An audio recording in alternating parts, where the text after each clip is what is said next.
മന്ത്രി മനസ്സിലാക്കിയത് മദ്രസ എന്ന് പറഞ്ഞാല് വേറെന്തോ സംഗതിയാണെന്നാ. ഈ മദ്രസയിൽ ഇതെല്ലാം പഠിപ്പിക്കുന്നുണ്ട്. ഇരിക്കുന്ന ഉസ്താദുമാരെ നോക്കുക, സഖാഫി, ഖാസിമി, ദാരിമി, ഫൈസി എന്നൊക്കെ പറഞ്ഞിട്ട് ഇവരൊക്കെ മസ്ജിദിൽ ഓതി പഠിക്കുന്നത് കേവലം പൂജാതി കർമ്മങ്ങൾ മാത്രമല്ല. മസ്ജിദിൽ വെച്ച് അവര് ഫിഖ്ഹും അഖീദയും തസവ്വുഫും പഠിക്കുന്നതിന് പുറമെ ഹിസാബ് പഠിക്കുന്നുണ്ട്. ഹിസാബിന് ഇംഗ്ലീഷിൽ മാത്തമാറ്റിക്സ് എന്നാണ് പറയാ. ഉഖ്ലായിദ്സ് എന്ന് പറയുന്ന ഒരു കിതാബ് പഠിക്കുന്നുണ്ട്. അതെന്താ സബ്ജക്ട്? ഹന്തസ, എഞ്ചിനീയറിംഗ് എന്നാണ് ഇംഗ്ലീഷിൽ പറയുക. ഫൽസഫ പഠിക്കുന്നുണ്ട്, ഫിലോസഫി എന്നാണ് അതിന് ഇംഗ്ലീഷിൽ പറയുക. അഫ്ലാക്ക് പഠിക്കുന്നുണ്ട്, ആസ്ട്രോണമി എന്നാണ് അതിന് ഇംഗ്ലീഷിൽ പറയുക, വാന നിരീക്ഷണ ശാസ്ത്രം.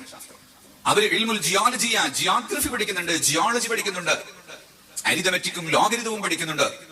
ഇതൊക്കെ അറബിയിലാണ് പഠിക്കുന്നത്. ചിലർ മനസ്സിലാക്കി ഇംഗ്ലീഷ് പഠിച്ചാലേ അറിവാകൂ എന്ന്. അങ്ങനെയാണെങ്കിൽ ഇംഗ്ലീഷുകാരൻ തുണിയെടുക്കാതെ നടക്കുന്ന കാലത്തില്ലേ അന്നത്തെ അറിവിന് എന്താ പറയാ? അല്ലെങ്കിൽ ഇംഗ്ലീഷ് ലോകത്ത് എവിടെയാണ് സംസാരിക്കുന്നത്? ഇംഗ്ലീഷുകാരൻ ഭരിച്ച ഇന്ത്യയും പാകിസ്ഥാനും ബംഗ്ലാദേശും അതുപോലെ മിഡിൽ ഈസ്റ്റിലെ കുറച്ച് രാജ്യങ്ങളും കഴിച്ച വേറെ എവിടെയും ഇംഗ്ലീഷ് സംസാരിക്കുന്നില്ല. റഷ്യയിൽ പോയപ്പോ എനിക്ക് റഷ്യൻ ഭാഷ അറിയില്ല, ഇംഗ്ലീഷ് എനിക്കറിയാം, ഉറുദു അറിയാം, വേറെ പല ഭാഷ അറിയാം, റഷ്യൻ ലാംഗ്വേജ് അറിയില്ല. അതുപോലെ ചൈനയിൽ ചെന്ന ഇംഗ്ലീഷ് പറയില്ല, തുർക്കിയിൽ ചെന്ന ഇംഗ്ലീഷ് പറയില്ല. യൂറോപ്പിൽ തന്നെ അധിക രാജ്യങ്ങളിലും സ്പാനിഷ്, സ്പെയിനിന്റെ ഭാഷയെ സംസാരിക്കുന്നത്, ചിലയിടത്ത് ജർമ്മനാ സംസാരിക്കുന്നത്. ഇംഗ്ലീഷ് എവിടെയാ ഉള്ളത്? ഇംഗ്ലീഷ് വൈദ്യം എന്ന് നമ്മൾ പറയാറുണ്ട്, ഇംഗ്ലീഷ് ഡോക്ടറാന്ന് അറിയോ? ആ ഡോക്ടർക്ക് ഇംഗ്ലീഷ് അറിയോ? സ്കൂളിൽ പഠിച്ച കുട്ടിയോട് ചോദിച്ചു നോക്കൂ, പെണ്ണിന് എന്താ പറയാ? കുട്ടികൾ പറയട്ടെ, പെണ്ണിന് എന്താ ഇംഗ്ലീഷ് പറയാ? വുമൺ അല്ലെ? ആശുപത്രി പോയി ഡോക്ടറോട് വുമൺ എന്ന് പറഞ്ഞു നോക്ക്, അയാൾ ഗൈനക് എന്നാ പറയാം. ആശുപത്രിയിൽ ചെന്നാൽ പെണ്ണിന് ഗൈനക് എന്നാ പറയാം. സ്കൂളിൽ ചെന്നാൽ കുട്ടിക്ക് ചൈൽഡ് എന്ന് പറയും, ഹോസ്പിറ്റലിൽ ചെന്നാൽ പീഡിയാട്രിക് എന്നാ പറയാം. എല്ലിന് സ്കൂളിൽ ചെന്നാൽ ബോൺ എന്ന് പഠിക്കും, ഹോസ്പിറ്റലിൽ ചെന്നാൽ ഓർത്തോ എന്നാ പറയാം. അത് നമുക്ക് ഓർക്കാൻ കഴിയില്ല. ആക്ടമി, ഹിസ്റ്റോക്ടമി, സ്റ്റെതസ്കോപ്പ്, ഇതൊക്കെ എവിടെ നിന്ന് വന്നതാ? ഇതൊക്കെ യുനാനി ഭാഷയാണ്. ഗ്രീസ് എന്ന് പറയുന്ന രാജ്യത്തുള്ള ഭാഷയാണ് ഇതെല്ലാം. കാരണം വൈദ്യം തുടങ്ങിയത് ഗ്രീസിലാണ്. അതുകൊണ്ട് വൈദ്യശാസ്ത്രപരമായ പ്രയോഗങ്ങളൊക്കെ യുനാൻ ഭാഷയിലാണ്. ഇന്നാട്ടിലേക്ക് കൊണ്ടുവന്നത് ഇംഗ്ലീഷുകാരനായതുകൊണ്ട് നമ്മൾ ഇംഗ്ലീഷ് എന്നതിനെ പറ്റി പറയുന്നേ ഉള്ളൂ. അത് ഇംഗ്ലീഷ് വൈദ്യമല്ല, അത് യുനാനി വൈദ്യമാണ്. യുനാനി വൈദ്യത്തിന്റെ മോഡേൺ വെർഷനും ഉണ്ട്, ആൻഷ്യന്റ് വെർഷനും ഉണ്ട്. 1000 വർഷം മുമ്പ് സ്പെയിനിലെ സക്കരിയ റാസി എന്ന് പറയുന്ന വൈദ്യൻ, അബുൽ ഖാസിം സഹ്റാവി എന്ന് പറയുന്ന വൈദ്യൻ, അദ്ദേഹം കോഡൽ ഓപ്പറേഷൻ നടത്തിയിട്ടുണ്ട്. 1000 വർഷം മുമ്പ് ഇബ്നു സീന തലയോട്ടി ഓപ്പറേഷൻ നടത്തിയിട്ടുണ്ട്. അങ്ങനെ സർജറി ഒക്കെ 1000 വർഷങ്ങൾക്ക് മുമ്പുണ്ട്. നമ്മളിപ്പോ ഈ മോഡേൺ മെഡിസിൻ എന്ന് പറയുന്ന ഇംഗ്ലീഷ് വൈദ്യം വന്നിട്ട് എത്ര 300 കൊല്ലമായിട്ടില്ല. അപ്പൊ നമ്മൾ അതിനെ ഇംഗ്ലീഷ് എന്ന് വിളിക്കുന്നു എന്ന് മാത്രം. അപ്പൊ ഇംഗ്ലീഷ് ഭാഷയല്ല അറിവെന്ന് പറയുന്നത്. അറിവെന്ന് പറയുന്നത് ശാസ്ത്രവും സാഹിത്യവും വിജ്ഞാനവും ആണ്. അത് ഏതു ഭാഷയിൽ പഠിച്ചാലും അറിവാണ്. അതാണ് മദ്രസകളിൽ പഠിപ്പിക്കുന്നത്. അങ്ങനെ പഴയകാലം മുതൽക്കേ ബാഗ്ദാദിലും ഈജിപ്തിലും അവിടെ നിന്ന് വന്നിട്ട് ബഗ്ദാദിൽ നിന്ന് പിന്നെ സമർഖന്ദിലും താഷ്കന്ദിലും ബുഖാറയിലും തിരുമിസിലും പിന്നെ കാബൂളിലും കറാച്ചിയിലും ഡൽഹിയിലും അങ്ങനെയാണ് സിൽക്ക് കച്ചവടക്കാർ മുഖേനയാണ് ഈ യാത്ര. സിൽക്ക് റൂട്ടിലൂടെയാണ് ഈ മദ്രസകൾ വരുന്നത്. മറ്റൊന്ന് സ്പൈസ് റൂട്ടിലൂടെ സുഗന്ധവ്യഞ്ജനങ്ങൾ വാങ്ങാൻ വേണ്ടി യമനിൽ നിന്നും മറ്റുമൊക്കെ ഇങ്ങോട്ട് കപ്പൽ കയറിയ കച്ചവടക്കാർ മുഖേനയാണ് കേരളത്തിലൊക്കെ അറിവ് വരുന്നത്. വാസ്കോഡഗാമ അതാണ് ഇങ്ങനെ ചുറ്റിയിട്ട് ഗുഡഹോപ്മുനമ്പം ചുറ്റിയിട്ട് അങ്ങനെ ഇന്ത്യയിലേക്ക് കോഴിക്കോട്ടേക്ക് വരുന്നത്. ഇവിടെ വന്ന് നോക്കുമ്പോ മലബാറിലെ മുസ്ലിംകളും ഹിന്ദുക്കളും ഏകോദര സഹോദരന്മാരായി സ്നേഹത്തോടെ കഴിയുകയാ. അവിടെ വിഷം ചീറ്റാൻ വാസ്കോഡഗാമക്ക് കഴിഞ്ഞില്ല. സാമൂതിരി രാജാവും ഷെയ്ഖ് ജിഫ്രിയും തമ്മിൽ വളരെ പെറ്റാണ്. പൊന്നാനിയിലെ ഉസ്താദ് മഹദൂം തങ്ങളും സാമൂതിരിയും തമ്മിൽ വളരെ അടുത്ത സുഹൃത്തുക്കളാണ്. കോഴിക്കോടിനെ ആക്രമിക്കാൻ വേണ്ടി പോർച്ചുഗീസുകാരൻ വന്നപ്പോ മഹദൂം തങ്ങൾ അറബിയിൽ കത്തെഴുതിയിട്ടാണ് ഈജിപ്തിൽ നിന്നും തുർക്കിയിൽ നിന്നും നേവിപ്പട കോഴിക്കോട്ടേക്ക് വരുന്നത്. മഹദൂമിന്റെ ശിഷ്യന്മാരായ കുഞ്ഞാലി മരക്കാരും തച്ചോളി ഉദയനന്റെ ശിഷ്യന്മാരായ കടത്തനാട് ഗുരുക്കന്മാർ എന്ന് പറയുന്ന നായർ പടയാളികളും ചേർന്നുകൊണ്ട് പോർച്ചുഗീസുകാരനെ അട്ടിയോടിച്ചു. അതുകൊണ്ടാണ് ഗോവയിൽ ചെന്ന് കോട്ടയുണ്ടാക്കിയത്. ഗോവയിൽ ചെന്നാൽ ഇന്ന് മിനി സ്കേർട്ടും സ്ലീവ് ഇല്ലാത്ത കുപ്പായവും അതേ നിങ്ങൾ കാണും. ആ നഗ്നതയും പാശ്ചാത്യൻ സംസ്കാരവും ഒക്കെ ഗോവയിലേക്ക് പോയത് അതുകൊണ്ടാണ്. ഹിന്ദു മുസ്ലിം സ്നേഹവും ഐക്യവും കൊണ്ടാണ്. ഇന്നിപ്പോ അതൊക്കെ തിരിച്ചു കൊണ്ടുവരണം എന്നാണ് ചിലർ പറയുന്നത്. ആണും പെണ്ണും അങ്ങനെ പേരൊന്നും പറയണ്ട. പിന്നെ തിരിച്ചറിയാൻ ചില അടയാളങ്ങളുണ്ട്, അതൊക്കെ വേണം മുറിച്ചു മാറ്റിക്കളയാം. ആണും പെണ്ണൊക്കെ തോന്നും പോലെയാണ്. കല്യാണം ഒന്നും വേണ്ട, ആരെങ്കിലും നടക്കുന്ന വഴിയിൽ കണ്ടവരെ പിടിച്ചു കൂട്ടിയ ആ മക്കളുണ്ടായിക്കോളും, അപ്പൊ ജനസംഖ്യ ഇവിടെ ഉണ്ടാകും എന്ന് പറയുന്ന തനിച്ച സ്വതന്ത്രവാദികൾ, ഈ യൂറോപ്യൻ ചിന്താഗതികൾ, ലിബറലിസ്റ്റ് ചിന്താഗതികളൊക്കെ ഇപ്പൊ നമ്മുടെ നാട്ടിലേക്ക് കടത്തിക്കൊണ്ടുവരാൻ ശ്രമിക്കുകയാണ്. സ്വർഗ കല്യാണം വേണം എന്ന് പറഞ്ഞിട്ട് കേന്ദ്ര ഗവൺമെന്റ് അതിനെതിരെ ശക്തമായ നിലപാടെടുക്കാൻ പോവുകയാണ്.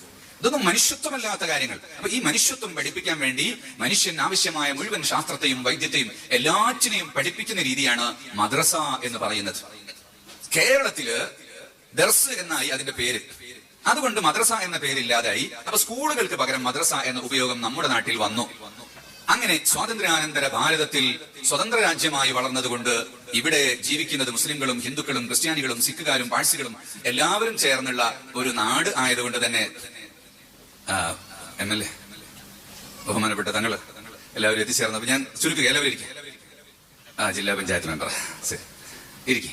അപ്പൊ അങ്ങനെ എല്ലാവരും ഉള്ള ഒരു രാജ്യത്ത് ഇവിടെ ഏതെങ്കിലും ഒരു മതത്തിന് വേണ്ടി മാത്രം പ്രത്യേകമായി ഗവൺമെന്റ് പണം ചെലവഴിക്കുകയോ പ്രവർത്തിക്കുകയോ ചെയ്യരുത് എന്നതിന്റെ അടിസ്ഥാനത്തിൽ മുസ്ലിങ്ങളുടെ മദ്രസാ പഠനം, അത് മുസ്ലിങ്ങൾ മതപഠനം അവർ സ്വന്തം ചെയ്തു. അതുപോലെ മറ്റു മതക്കാർ അവരുടെ വേദപഠനങ്ങളും വേദാന്തവും ഒക്കെ അവരവരുടെ മതത്തിന്റെ ചെലവിലും അവരുടെ സ്ഥാപനങ്ങളിലുമായി നടത്തുകയും അങ്ങനെ സൗഹാർദ്ദത്തോടെ നിലനിൽക്കുകയും ചെയ്യുന്ന ഒരു രാജ്യമാണ് നമ്മുടെ ഈ രാജ്യം എന്ന് പറയുന്നത്. അതുകൊണ്ട് നമ്മുടെ മസ്ജിദ് എന്ന് പറയുമ്പോൾ അതൊരു സ്നേഹത്തിന്റെ കേന്ദ്രമാണ്, സൗഹാർദ്ദത്തിന്റെ കേന്ദ്രമാണ്. ഇവിടെ സ്വാഗതത്തിലും അധ്യക്ഷനും പറഞ്ഞു ഈ മസ്ജിദ് ഉണ്ടാക്കാൻ സഹായിച്ച ഹിന്ദു സുഹൃത്തുക്കളുടെ പേരുകൾ, മദ്രസ ഉണ്ടാക്കാൻ സഹായിച്ച്, അതാണ് നമ്മുടെ പാരമ്പര്യത്തിൽ ചരിത്രത്തിൽ ഉടനീളം ഉള്ളത്. അത് തന്നെയാണ്. അപ്പോ ഇന്ത്യയിൽ ആദ്യത്തെ വ്യവസ്ഥാപിത മദ്രസ എന്ന് പറയുന്ന കർണാടകയിലെ ബീദറിൽ മുഹമ്മദ് ഗവാ എന്ന് പറയുന്ന മദ്രസയാണ്. കുതുബ് മിനാറും അതുപോലെ ഹുമയൂൺ ടോംബും ഗോൽക്കൊണ്ടയും ചാർമിനാറും ഇതൊക്കെ പഴയ കാലത്തെ വിദ്യാഭ്യാസ കേന്ദ്രങ്ങളാണ്. ഡൽഹിയിൽ നിന്ന് പോയാൽ നിങ്ങൾക്ക് ബസ്സിൽ കയറിയാൽ മദ്രസ എന്ന് പറയുന്ന ഒരു സ്റ്റോപ്പ് കിട്ടും. അത് സഫ്ദർജംഗ് മദ്രസയാണ്. അതൊക്കെ കേവലം 2 മണിക്കൂർ ഖുർആനും ഹദീസും നിസ്കാരവും നോമ്പും മാത്രം പഠിപ്പിക്കുന്ന മദ്രസകളല്ല, വാന നിരീക്ഷണവും ഭൂമിശാസ്ത്രവും ഗണിതശാസ്ത്രവും എല്ലാം പഠിപ്പിക്കുന്ന മദ്രസകളാണ്. അതാണ് യഥാർത്ഥത്തിൽ മദ്രസകൾ എന്ന് പറയുന്നത്.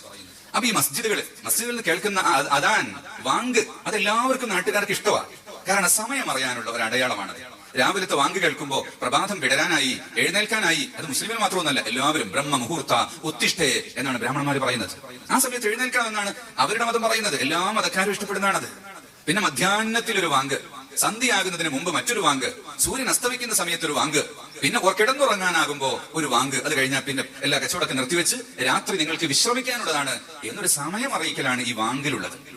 കൈതപ്രം നമ്പൂതിരി എന്റെ കൂടെ ഒരിക്കലും ദുബായിൽ ഒരു ഫംഗ്ഷനിൽ പങ്കെടുത്തപ്പോ അവിടെ നിന്ന് നല്ല വാങ്ക് കേട്ടിട്ട് അദ്ദേഹം എന്നോട് പറഞ്ഞു, ഇങ്ങനെയുള്ള വാങ്ക് നമ്മുടെ നാട്ടിൽ കൊടുക്കണം. എന്തൊരു സൗന്ദര്യമുള്ള സംഗീതമാണ്. അദ്ദേഹം കവിയ, ആസ്വദിക്കാൻ പറ്റണം. അപ്പൊ വാങ്ക് ഏറ്റവും സുന്ദരമുള്ളതാകണം. അതുകൊണ്ടാണ് നബി സല്ലല്ലാഹു അലൈഹി വസല്ലം തങ്ങൾ പറഞ്ഞത്, നിങ്ങളിൽ ഏറ്റവും സൗന്ദര്യമുള്ള സുന്ദരമായ ശബ്ദമുള്ള ആളുകൾ വാങ്ക് കൊടുക്കണം. ബിലാൽ ഇബ്നു റബാഹ്, ഗ്രീക്ക് നീഗ്രോ അടിമയായിരുന്ന ബിലാൽ റളിയല്ലാഹു അൻഹുവിനെ ജാതീയതയുടെ കറുത്തവനും വെളുത്തവനും തമ്മിൽ ഉച്ചനീചത്വത്തിന്റെ അടുത്ത് വരാൻ പാടില്ല എന്ന് പറയുന്ന ഒരു കാലത്താണ് മുടി ചുരുണ്ട, ചുണ്ട് തടിച്ച, കറുത്തിരുണ്ട നീഗ്രോ അടിമയായ ബിലാലിനെ അടുത്ത് പിടിച്ചുകൊണ്ട് തന്റെ കൂടെ ചേർത്ത് വെക്കുന്നത് റസൂലുള്ളാഹി സ്വല്ലല്ലാഹു അലൈഹി വസല്ലം തങ്ങൾ. അതുകൊണ്ട് പറഞ്ഞു, മസ്ജിദിന്റെ മുകളിൽ കയറി വിളിക്കൂ ബിലാലെ, ബിലാൽ വിളിക്കുന്ന വിളി കേട്ടിട്ട് മനുഷ്യർ വരട്ടെ. അങ്ങനെ ജാതീയതയെ തൂത്തെറിഞ്ഞു. സ്ത്രീ പ്രസവിച്ചാൽ, പെൺകുട്ടിയെ പ്രസവിച്ചു എന്ന് കേട്ടാൽ മുഖം കറുത്തു പോകുന്ന ഒരു കാലം, ജീവനോടെ കുട്ടിയെ കുഴിച്ചിടുന്ന ഒരു കാലം. അന്ന് പെണ്ണിനെ എനിക്ക് ഇഷ്ടമാണെന്ന് റസൂലുള്ളാഹി തങ്ങൾ പ്രഖ്യാപിച്ചു. പെണ്ണിന് വലിയ ഡിഗ്നിറ്റി കൊടുത്തു.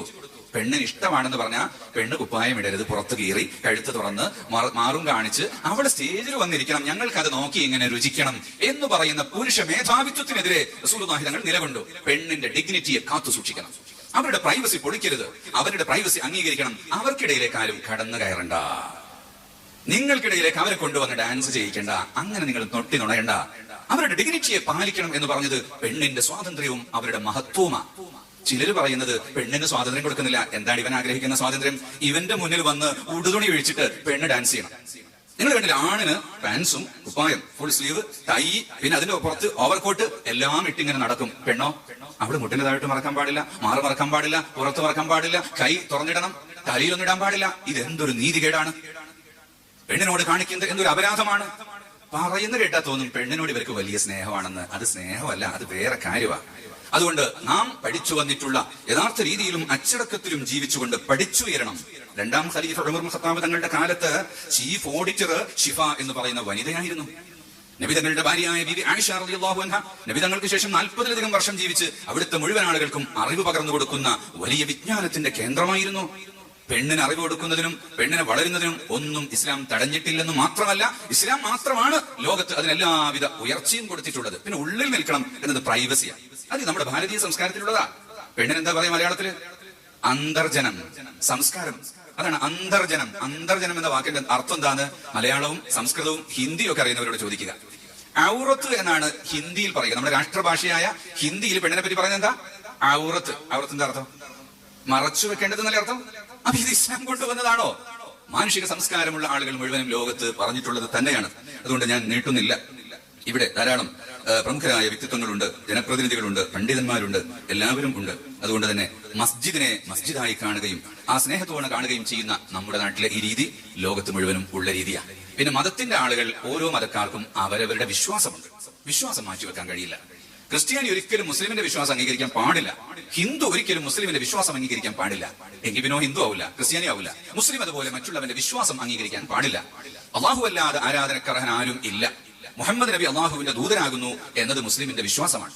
ആ വിശ്വാസം വെച്ച് എല്ലാവരും മനുഷ്യരാണ്, പരസ്പരം സ്നേഹിക്കണം. അപ്പോ ക്രിസ്മസിന്റെ സ്റ്റാർ തൂക്കാൻ മുസ്ലിം പോകില്ല, ഓണത്തിന്റെ പായസം വെക്കാനും മുസ്ലിം പോകില്ല, വലിയ പെരുന്നാളിന് പോത്തിനെ ഇറക്കാനും ആടിനെ ഇറക്കാനും അത് ഹിന്ദുക്കളും ക്രിസ്ത്യാനികളും ചെയ്യില്ല. അങ്ങനെ ചെയ്യണം എന്ന് നിർബന്ധിക്കാൻ പാടുണ്ടോ? എല്ലാ ഹിന്ദുക്കളും പശുവിനെ ഇറക്കണം, ക്രിസ്ത്യാനികൾ ആടിനെ ഇറക്കണം എന്ന് പറയുക അതാണ് തെറ്റ്. അതുപോലെ മുസ്ലിം സ്റ്റാർ തൂക്കണം, മുസ്ലിം ഓണം ആഘോഷിക്കണം എന്നൊന്നും പറയരുത്. ഓരോ മതത്തിന്റെയും ആചാരം അവരവർക്കുള്ളതാണ്. അന്ന് നമുക്ക് എന്റെ അടുത്ത അയൽവാസി ഉണ്ടെങ്കിൽ പത്തിരിപ്പൊടി കൊടുക്കാം, പഞ്ചസാര കൊടുക്കാം. അവർ മാനുഷിക സ്നേഹമാണ്. അങ്ങനെയുള്ള സ്നേഹം മതകാര്യങ്ങളിലും ആചാരങ്ങളിലും യാതൊരു നിലക്കും കോംപ്രമൈസ് ഇല്ല. അതാരും പരസ്പരം ചെയ്യില്ല. അതാണ് മതേതര ഭാരതം എന്ന് പറയുന്നത്. അത് സ്നേഹത്തിന്റെ നാടാണ്. ഓരോരുത്തരും അവരവരുടെ ആരാധനാലയങ്ങളിൽ, ഹിന്ദു പോകുന്നു, ഹിന്ദു അമ്പലത്തിൽ പോകുന്നു, ബ്രാഹ്മണന്മാർ അവരുടെ ക്ഷേത്രങ്ങളിൽ പോകുന്നു, മറ്റുള്ള ആളുകൾ അവരുടെ ക്ഷേത്രത്തിൽ പോകുന്നു, മുസ്ലിംകൾ അവരുടെ മസ്ജിദിൽ പോകുന്നു, ക്രിസ്ത്യാനികൾ അവരുടെ ചർച്ചിൽ പോകുന്നു. റോഡും പാലവും സ്കൂളും പൊതുകാര്യങ്ങൾ ആശുപത്രിയും ഇതെല്ലാം എല്ലാവർക്കും ഒന്ന്. എല്ലാവരുടെയും ഭാഷ ഒന്ന്.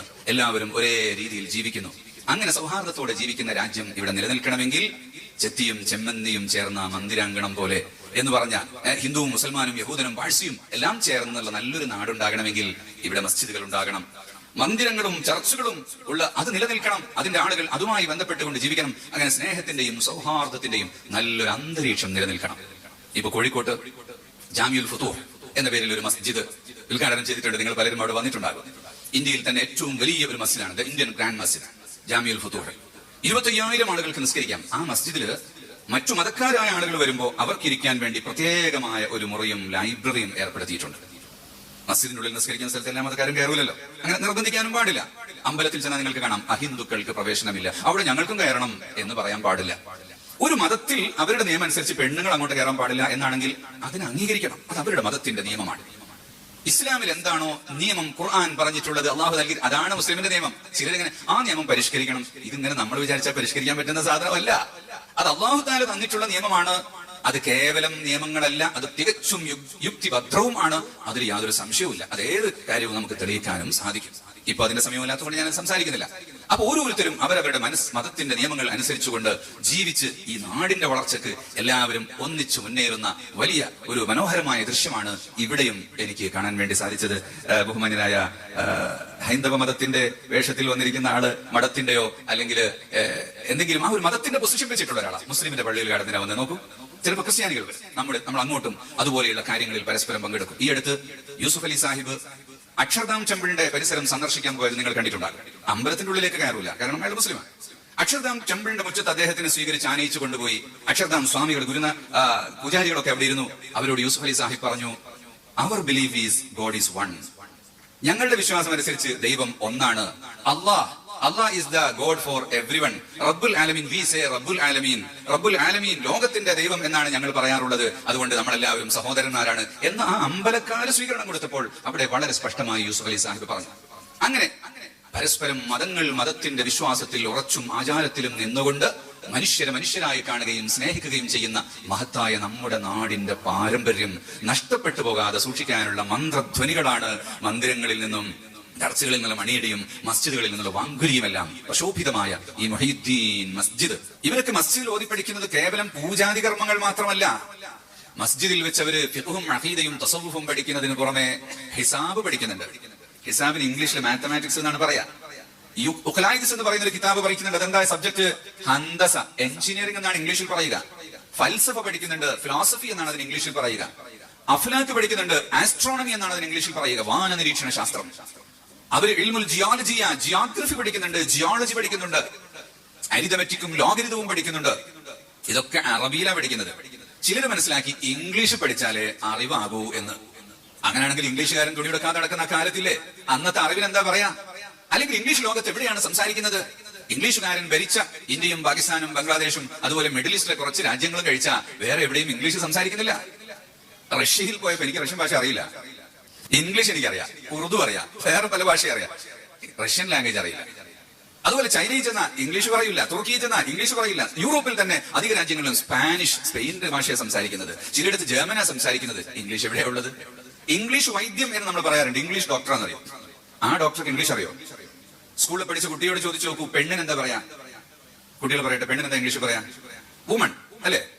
ആശുപത്രി പോയി ഡോക്ടറോട് വുമൺ എന്ന് പറഞ്ഞു നോക്ക്, അയാൾ ഗൈനക് എന്നാ പറയാ.